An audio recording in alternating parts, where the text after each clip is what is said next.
A new CEO usually triggers a big change in an organization. Expect restructuring, cost cuts, a brand new strategy, maybe even rebranding, an acquisition, more mergers, just a lot of upheaval. So beware when people stop talking to you. I'm Dawn, and this is Have That Talk. Let's talk about when a new CEO enters the picture, and then you start feeling a little bit of a shift in the way people interact with you. Maybe they go quiet when you approach them talking around the coffee machine. Maybe you're not invited to some of the meetings that you were a key part of in the past.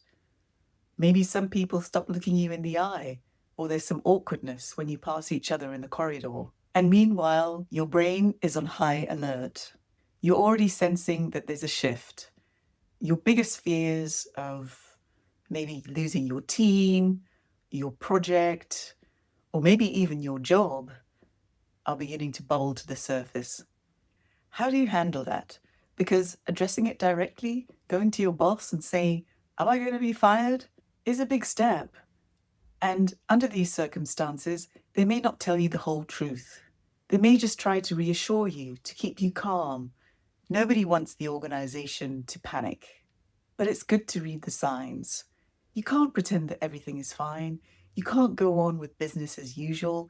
And even though you don't express your doubts or your concerns, what's important is that you start making your preparations in your mind, but also practically.